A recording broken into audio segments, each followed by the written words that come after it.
উড়াধুরা তুমি কোন শহরের মাইয়া গো লাগে উড়াধুরা তুমি কোন শহরের মাইয়া গো লাগে উড়াধুরা ও বান্ধবী ললিতা তোর কোন কোন জায়গায় বেতা গো বান্ধবী ললিতা।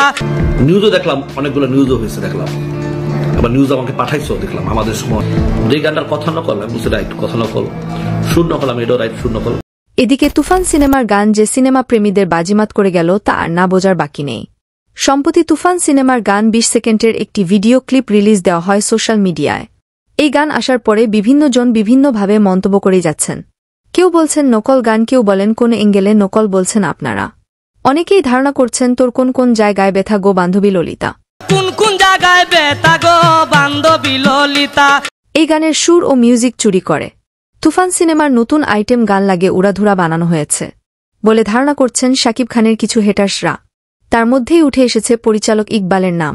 সম্প্রতি দেখা গিয়েছে পরিচালক ইকবাল ফেসবুক লাইভে এসে বলেন, শাকিব খানের তুফান সিনেমার গানটি একদম নকল, সুর, সঙ্গীত ও মিউজিক থেকে সব নকল করে শাকিব খানের নতুন আইটেম গানটি বানানো হয়েছে বলে ধারণা করছেন পরিচালক ইকবাল।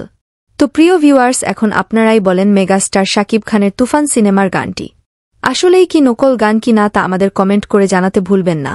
তুমি কোন শহরের মাইয়া গো লাগে উড়াধুরা তোর কোন কোন জায়গায় বেতা গো বান্ধবী ললিতা তুমি কোন শহরের মাইয়া